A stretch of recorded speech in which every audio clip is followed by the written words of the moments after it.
You are listening to Fair Enough by ART COLOGNE and TEXTE ZUR KUNST.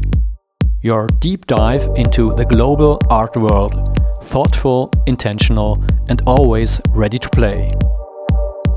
Hello and welcome to Fair Enough, a podcast series by ART COLOGNE in collaboration with TEXTE ZUR KUNST. Fair Enough brings together artists, curators, writers, and thinkers to reflect on how art and its institutions are responding to the urgencies of our present moment. This season, marking the 35th anniversary of TEXTE ZUR KUNST, we're taking up the journal's motto for the year, "There is no art without criticism." Each episode returns to a past issue of the journal to revisit the debates it sparked and to consider how those questions continue to shape the cultural and political landscape today. Today's conversation reflects back on TEXTE ZUR KUNST's issue on figuration, which was released in June of 2021. My name is Micaela Dixon, and I am your host. And today we are joined by Tamina Amadyar, an artist whose practice revolves around an enduring fascination with color, not just as a visual element, but as a material with history, emotion, and cultural weight. Through reduced shapes and carefully balanced compositions, her work hints at landscapes or spaces while simultaneously exposing the raw, tactile presence of pigment. Amadyar explores color as a traditional, archaic even, material, an expression of the senses, and a carrier of the depth of human experience, from stillness and silence to unease, violence, or hope. For Amadyar, painting is as much a physical act as it is a contemplative one. The process of working with color, layering, scraping, revealing, mirrors that act seeing and feeling. Amadyar's practice extends beyond painting into textiles too, portraiture, and even interactions with food, broadening her exploration of cultural narratives and materiality. A deep curiosity about movement, both physical and historical, further informs Amadyar's work. The migrations of people, the exchanges of goods and ideas, and the shifting landscapes of human existence all resonate within the study of color and form. Whether referencing trade routes, histories, or personal memories, Amadyar's work captures the rich and often complex relationship between material, nature, and identity across time. Tamina, thank you so much for joining us today. Thank you for having me. The first question I wanted to ask you was a bit about your current studio rhythms. What are you currently working on at the moment? Yeah, so I just came back from Los Angeles, where I spent the last 5 weeks just traveling and also working a little bit. But yeah, I would say in general, my work is always an extension of, all the whole process that I've been working on since like a couple of years. I've been digging very deep into the idea of landscape and color, obviously. So that's been going on for many years now. And I didn't really plan to make work specifically in Los Angeles, but of course the landscape thing came up, and then I started making some paperworks in a friend's studio, which was really nice. Beautiful. Also because I was there so long, I had to do something. And I did this book, which also is something that I love to do when I travel, just to get a different, maybe a more playful way around my own work, have very much distance to my studio practice that I have at home, and be a little more free about it. And so the things that come up, and I guess will be coming up in the next weeks, like the usual questions around landscape, or around color, and painting in general. How do you, these books that you make when you travel, you see them kind of like as works in their own rights? They're like all on paper. It's all like a painting or like watercolors on paper. You see them like as like studies, or you see them as like finished works, or how do you see them? I actually see the books as a work. I mean, the physicality of them and the material is its very own thing. So it's not, I mean, in general, I never think of paperwork as studies, because that's not how I work. They're very individual and they stand for themselves. But of course, there's a relationship to my paintings. Yeah. But not as a sketch. Yeah. More like I can do anything on paper. Yeah. And I feel very free in that. I can be very, very in apostrophes, but more or less realistic or, figurative. Totally. Which I slowly begin also to be in my painting, but far away still. Yeah. What do you think the relationship in your work, let's say in the past, has been between like figuration and abstraction? So let's say like in these books, which are rather, or like the one I've seen in the past, when you were doing a residency on Fogo Island, one of the things that I remember about it was like this like work or this like painting of the Ford Ranger that the artists are given, which like I in particular was like very much a fan of. Also like this iconic red truck, always really drawn to. But I remember when I saw it in your book, it was like a very particular moment for me because of how much I loved that too, and to see it also like show up in other people's, not even imagination, but like that it's like a recurring theme was nice. And also to see this kind of like, I liked the book so much because I also thought it was a really nice way of representing these like slices of life on the island in a way that also felt really like uninhibited, really like direct, really like snapshots. But in your paintings, in your like larger scale paintings, it seems like the figure or like this idea of the figure is much less present in particular, or figuration in general, let's say. I'm really glad that you that it made you feel this way, because for once maybe the books are also like a journal, like a travel documentation. Yeah. But at the same time, both the paperwork and the paintings on canvas, I want to somehow make people feel something.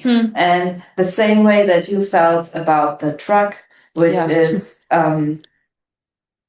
you might call it sentimental, or, seeing something you recognize that makes you feel a certain way, I think can also happen with very abstract color, just having a certain vibe or a certain feel to it. And we always look for stuff that we can relate to, right? And the difference between figurative and more abstract things, and I always had this really bad relationship to the word abstract, because in painting, I mean, I understand that it makes sense, but for me, color is something really real, and it's very concrete, and it's a language. So, of course, when you see something that you recognize, like a car, you have a lot of associations, but in color, we have also a lot of associations. And we also have a lot of things that they make us feel that we can't even express in words. So this is what fascinates me about color in general. It's its own language, and you cannot really explain it. And also talking about it is difficult. But that's probably also why I like to talk about it in terms of its materiality and process. But at the end of the day, it's, as stupid as it may sound, it's very emotional too. Do you think in a way, like the characteristic of color in your work is almost like a subject, let's say? Like it's a subject in itself? Does that make sense? Yeah, partly. That's one side of it. Yeah. Another side of it is definitely something natural, which is the landscapey side to it, which I think always has been the case in art or painting history. And the other part even might be like an intellectual side, where we think about color as something, that always has had like a difficult reception in culture or in society, especially in Western culture, where it's often seen as something second,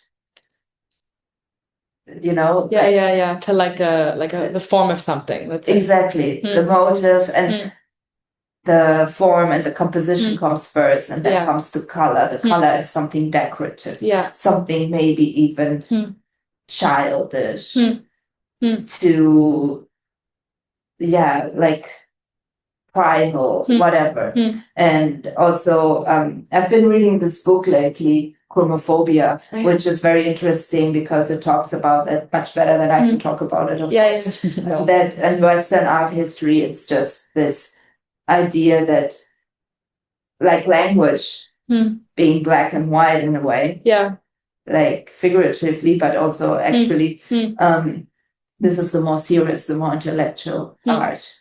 And especially in the last century, where art has been like very conceptual, very black and white. And then there's color, which is referred to Eastern, maybe, I don't know, sexual or homosexual even, childish, funny, whatever, but nothing serious. And so, there's this side to it, which I think is very interesting concerning how I refer to my own history also. How I got to start to work with pigments also comes from my own like background. Because I was born in Afghanistan, and when I traveled to Afghanistan, I dealt with lapis lazuli and looked at it in a different way. I always knew this stone existed because every Afghan is very proud of it. But I studied in Düsseldorf, and I traveled there, and I brought back some lapis lazuli pigment, which is considered like one of the most expensive pigments, and was used in the Renaissance by very successful artists. So it's like, where does color come from? How has it moved in history, and what does it mean? When you're starting like a painting, you said like you're really in a way beginning from like a landscape in particular. In your mind, is it a landscape that's concrete, that comes from like a certain place? Is it more like imagined landscapes? Like you talk about LA, but I wonder, even like looking at your works now in the studio, I kind of wonder what shape of the landscape, I think, are you reflecting, or are you beginning with in particular? A very simple one. I mean, in the end, it's like, maybe it's also an idea of landscape, horizontal lines. When I was in Fogo Island, for instance, I looked at the sea all day because I had this beautiful studio, and I had this just horizontal seascape in front of my window. And so this became a very interesting part of my work, even though when I arrived there, I promised that I wouldn't paint the sea and I wouldn't paint the sky. So funny. I started doing these portraits and, whatever, like the truck or whatever. And I just wanted to get away from landscape. But then I don't know, also I did a lot of research that time about landscape painting and history, and I looked at all those Turners and Constables and the Hudson River School, the Americans, and thought about the idea of landscape and what it means in all these different contexts, like be it political, social, and also art historical, So I embraced it at some point. Do you think is that like an interest that you've had in a way? As you mentioned, what's so interesting about like the history of landscape painting is it also represents kind of like enclosure somehow, or not always, but it can it can talk a lot about like lands which are, of course, like really dramatically changed by like humans in lots of different formats, but also like private landscape, etc. Or, you know, I was looking recently at, I was reading quite an interesting book by T.J. Clark, who's an art historian, called The Site of Death, and he looks at the paintings of Nicolas Poussin. Oh yeah. Yeah. Oh yeah. So this like very, this quite like, you know, it's a very art historical book, but it's interesting at the level of like the detail that's talking about like the in construction of these kind of paintings is, yeah, I mean, there's a political level, but it's also reflected in a very, the way that it's handled is very not only detailed, but it's also like there's a manipulation that's going on even like at the level of the painting that's quite interesting. Yeah, I think the French ones,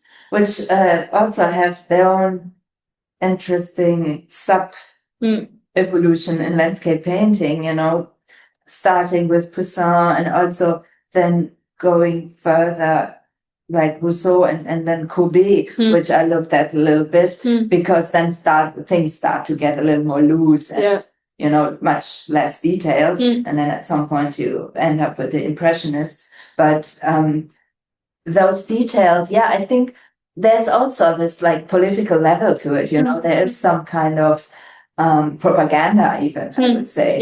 Which I also see like in the Hudson River School, you know, there's like this wide open landscape that is that has to be conquered, has been conquered. And I mean, it's probably not a coincidence that this is the centuries where a lot of colonization happened also by the French, you know. And I think, I mean, I'm pretty sure that these are the ways that we can look at it. We don't have to, I mean, we don't have to know this. But when you look at history that way, then it kind of makes sense why, when, what happened. Yeah, no, indeed. In the lead up today, I was reading this this text that's in the Text zur Kunst Figuration issue. And it's kind of a question a lot about abstraction, but particularly about like how abstraction is animated. And a few, like maybe this is kind of an interesting quote to read from this essay by Robert Slifkin about abstract animism. He writes, "One might say that the modern work of art was an abstract figure, an existential surrogate for the viewer's selfhood, and a mirror upon which the self could be projected, understood, and possibly cultivated." I think he in particular is talking a lot about like this change at some point between like, you know, in the 20th century of like people asking, what is the painting about? And then people pushing back on that saying, well, like, what are you about? What are you about? Like, there's this question of like aboutness that kind of changes even like between like more, let's say, historical paintings of landscapes, and then now kind of how things have devolved, which is a bit more not even just subjective, but also that like there's a relationship to a viewer, it seems like, that seems quite important. Yeah, I mean, of course it is. And it's also, you know, the time where technology had shifted so much, and there was photography and all these things, and painting was not a representational thing anymore so much. And of course, that's also something that I've dealt with a lot, but I would say rather while I studied, because, you know, in Düsseldorf, there's a lot of modern history and German history, modern art, and so on. And in terms of my own work, of course, there are references, or maybe there's like similarities or parallels that you can see.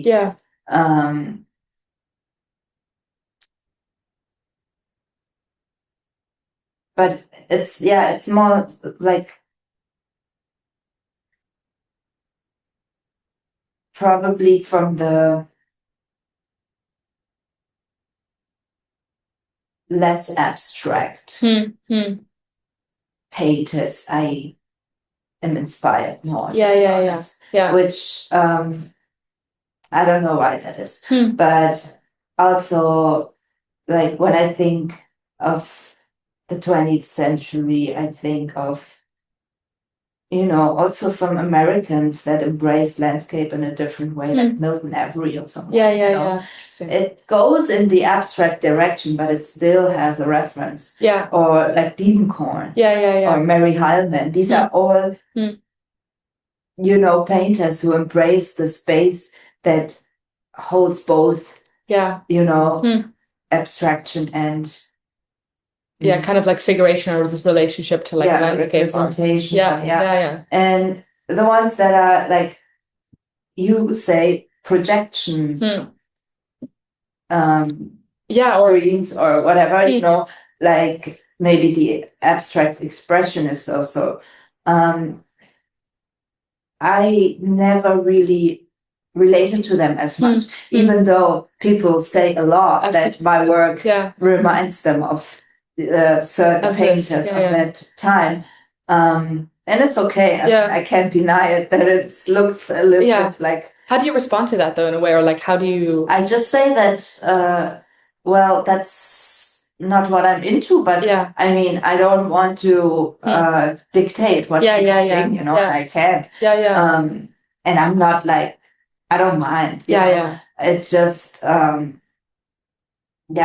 just, it doesn't interest me as much. I think because I see myself in the space between. How did your time in Düsseldorf like impact or like sort of impact or like form your practice as an artist or as like a painter in particular? Düsseldorf was so forming. Maybe because I started so young and I was I had no idea about art, not at all. But I think what was very interesting, I was in New York recently and I met a friend of a friend who was also a painter, and they said that it's always so nice to talk about painting with people from Düsseldorf. Interesting. Which of course makes me happy. Because you get very deep very quickly, and it's all about painting suddenly. And we just walked around and looked at some openings and so on. And I mean, I can go very nerdy, and maybe for some people it's a little too much. But I just love painting so much. And I think this love for painting, and also as well in a historical as well as in a technical way, it's something that is alive in Düsseldorf. And all these hours and hours spent there talking to friends about a certain color, a certain shape, and it's not like technical like that, it's just like so alive. And it really makes such a big difference, I see now, because I've been teaching in different schools, I've been meeting people of different schools, and somehow Düsseldorf seems to be this magical place. And also in Los Angeles, I met some people that I studied with, and I wasn't really close to them while studying, but I see them again and there's this bond immediately. That's nice. I don't know what it is and why that is so strong in Düsseldorf, but this like non-stop 24/7 hanging around the school, talking about your work, and also being some kind of chosen family to each other, makes it all so intense. And there's just also a lot of appreciation for painting, obviously, because it's a very traditional school with a lot of, I mean, they also have Joseph Beuys in the tradition of the conceptual 20th century, but they also have like this big names, and they have this great professors teaching there. So there's a lot about, appreciation about painting. On the other side, I have to remember that as long as I studied, I never wanted to be a painter. Really? Yeah, and I always thought that I would end up being something else, or I hoped, and I never embraced it until I graduated. Oh, wow. What did you think you would be? I don't know, something more cool, or more like, intellectual at the end of the day. Because I also, some part of me was like refused to think of it as the right approach to tackle contemporary questions, you know, to not be smart enough and not be like on point enough. And yeah, but I guess, I'm. How did you manage to resolve those contradictions, I guess? Or it just became clear to you that it was the right format for the line of questioning, or? Yeah, I guess it's just, it's a process, you know. In the last years, I noticed that there's so much more to it. And also a lot about it is time, because painting really takes time. You really need to do it a couple of years or decades to understand what you're doing, and also to understand the different layers of it, and to understand why it has been what humankind has been doing, not only for centuries, but also like since primal times, you know. What does that mean? What does material mean? I think the materiality is also a big part of it. The physicality is a big part of it. And understanding all this helped me to feel like, okay, it's not just what you see. No. How do you find like this new generation is dealing with like the complexities of painting, which I think is special because, as you say, it is like, you know, it's really like the oldest form of art, but that also brings with it like such a particular canon to work from, which I think for some people is almost like too much to bear somehow. Well, I mean, I try to think of what I saw recently. There's a lot of figuration for sure, but that's always been the case. You know, in Düsseldorf, there was also much more figuration around me, and much more loud and colorful and extreme than what I did. Why do you think that was? It just was like a response to that present moment, or?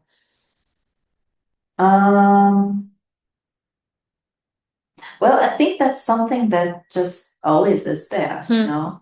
It's always a good way to tell stories, you know. That's true. Talk about narratives, and, you know, I love figuration too, you know. I think there's a lot of poetry about it,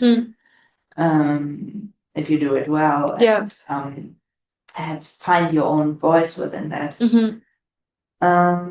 And there's always these trends and hypes, you know. Now that I'm in it for like, let's say, more or less 15 years, I can see that it always shifts, like figuration today, abstraction tomorrow, and it goes back and forth, and it's a big relief, you know. Because now I see that, you know, just stick to whatever feels right to you. The next trend might not be what you're interested in, but at some point it's like cycle. It's very cyclical. Yeah, for sure. As your work is like really tied to material, pigment, and I read something online also about like emptiness, which I think is kind of an interesting characteristic in the landscapes. It's true, like they can be seen as kind of fairly like absent landscapes, which is maybe also when I was talking earlier a bit about like this idea of like the mirror, the sort of like where the viewer kind of inserts themselves. It's an interesting kind of relationship between also like I wouldn't call it like a landscape of emptiness, but there's like an emotional context or something there, which I think can be quite interesting. But would you describe how you prepare your surfaces in your approach to pigment? Yeah, but I also want to say about something to this emptiness feeling, because once a friend said they seem lonely, or it seems like you're all alone in the world, and which could be a good like a joke that maybe they are figurative, but there's just no one there, and they're empty.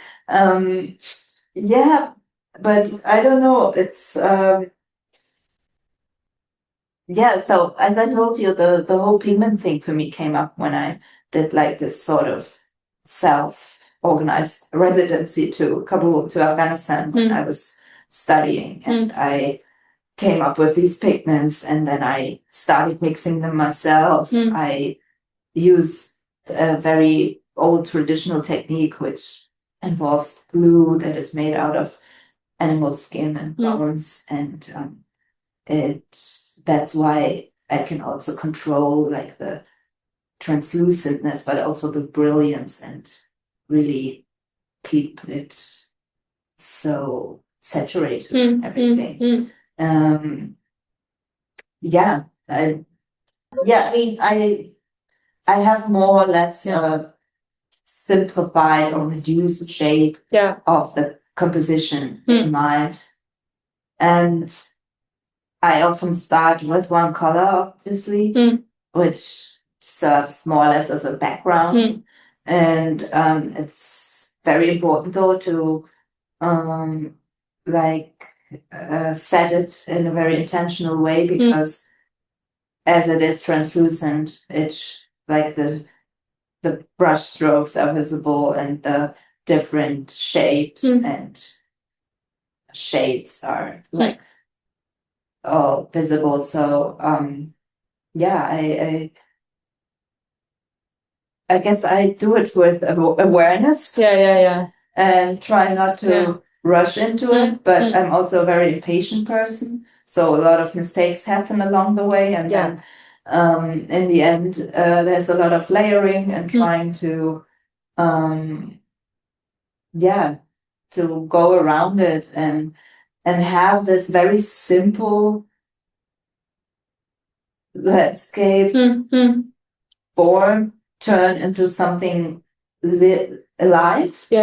Because the more I control it, the less it lives, and the more boring it gets. You think like at the level of almost like gesture in how the paintings are being made too? Like you think this is sort of a way that they feel alive? Like and also to see how the color behaves. Because I mean, I didn't invent the color, and I didn't make the pigment. I make the paint, and decide which colors to combine, and which colors look good next to each other.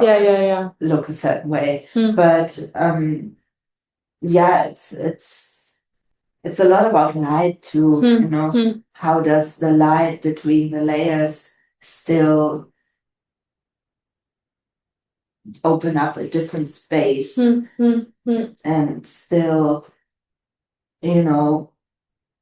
is brilliant, and I don't know. It's just a lot of it is also spontaneous. I was going to ask, like, do you feel like it's quite like intuitive somehow, like the process? But I mean, intuition means that it's a lot of experience. If you have done it so much that you kind of also know what to expect.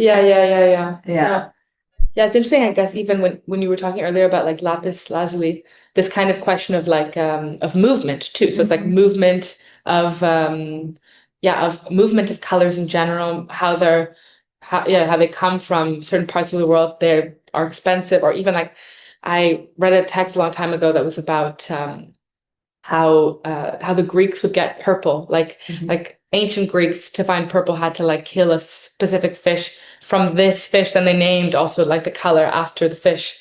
So you have this kind of relationship between like language, of course, but also movement and like reproductions of colors also symbolically too. So like blue being, of course, or lapis lazuli being such an expensive pigment for a long time, because it was also this kind of this very sought after color. Also ends up having these reflections back to a question of economy as well, like movement, economy, trade, which is interesting in paintings too, that deal, like landscape painting, as we were talking about earlier, deals in such a representational register often, or can, like especially historic. I wonder. But also ecology, like geology. Because where does these pigments come from? They come from the stones, from the rocks, from the mountains. And then again, we're in landscape. And then we again think about painting landscape. Like we use them to paint themselves, kind of. Have you ever, I suppose, depicted like a cityscape ever in a painting? And how did it end up looking? Like it's more of my paperworks. And it is, I mean, recently I did a lot of cityscapes in Los Angeles. yeah, I mean, I guess it looks like I do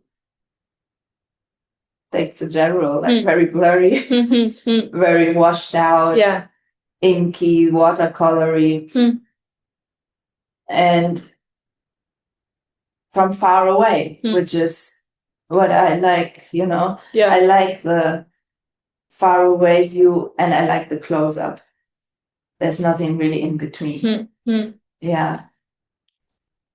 Do you think it's a question of like, why are you interested in like the far away view and the close up view, but not the middle? Well, that's a good question. It's also the same question, maybe why, when I do portraits, for instance, which I also do for a couple of years now, I just paint the face, or at least not like, there's not so much background or noise around it. Maybe that would be also why I'm interested in close-ups. You know, I really want to point out something. And the far away view is maybe, more like having an overview, I guess. Do you think your relationship to painting has changed a lot since you started studying in Düsseldorf? No.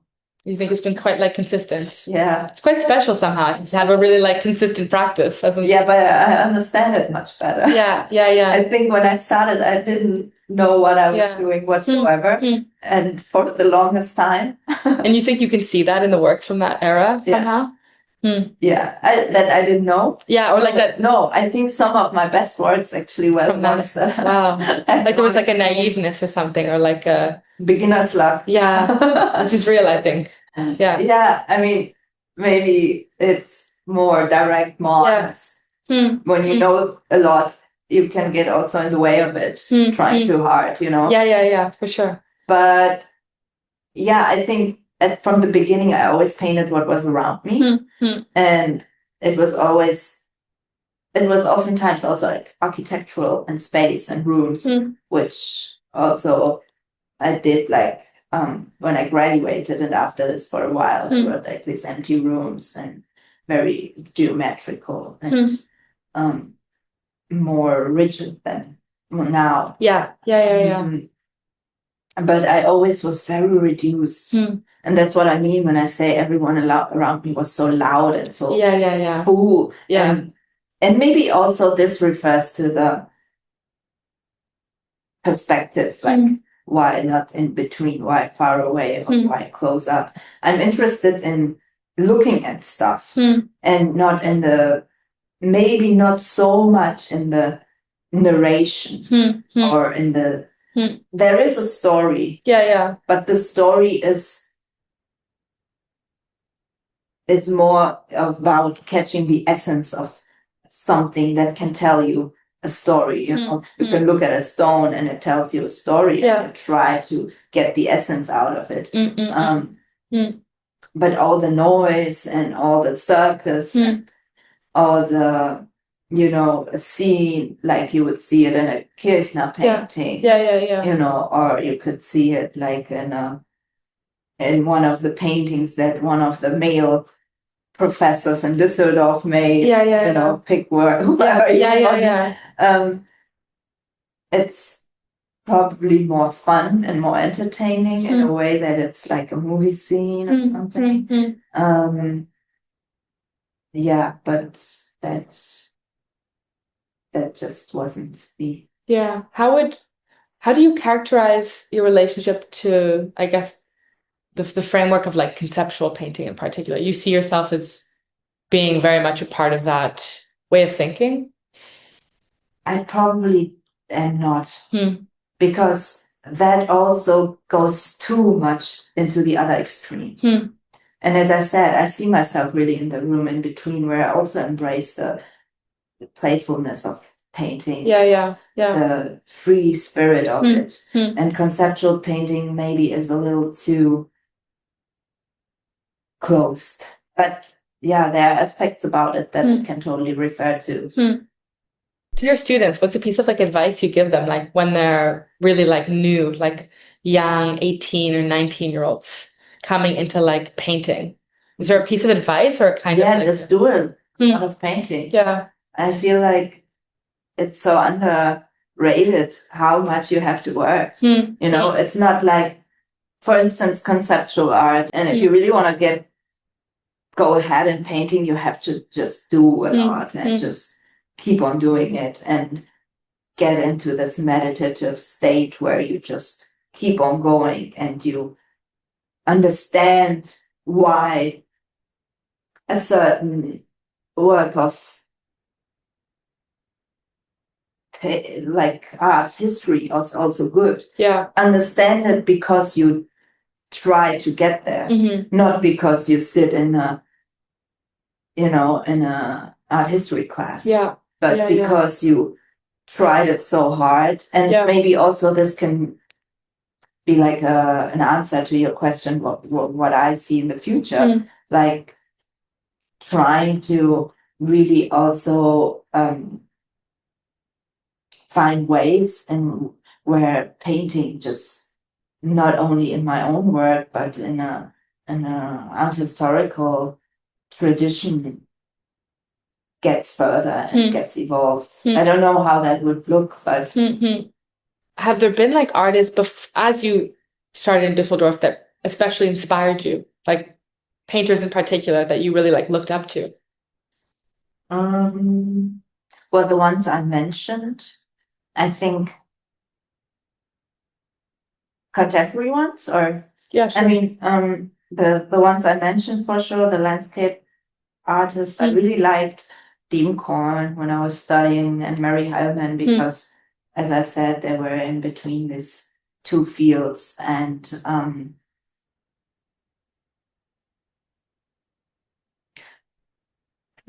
right now I can also appreciate a lot someone like Via Salmons, for instance. You know, she is a painter and does landscape. I don't know if you would consider her a more conceptual painter. Probably. But for me, it's like very, very poetic. Would you say there's a place like in your work in particular that's trying to explore also this like poetic dimension? For sure. Yeah. But I think poetic and philosophical goes hand in hand, and maybe that's something that I would like to get even lighter on, you know, get more sensitive on, get more like very delicate about. Because I see that there's a roughness to my work, and maybe that's also the size of the canvas and the size of the brush. And maybe that's also me because, I don't know, I'm maybe also a more, not a very fine and delicate person, but when it comes to my techniques and to how I don't know, move in the world or whatever, I'm an Aries. Maybe that's a good explanation. Yeah. I think when I think of something that is poetic, there's always a delicacy to it. Yeah, definitely. And a kind of like, finesse for sure. Yeah. Yeah, no, certainly.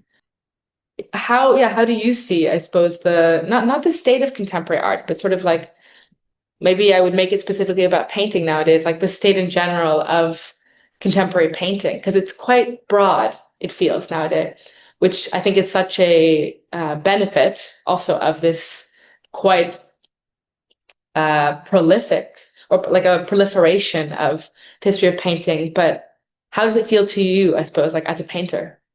Right now? Well, I mean, I feel like the whole art world is changing right now and shifting for economical reasons, political reasons, and oversaturation.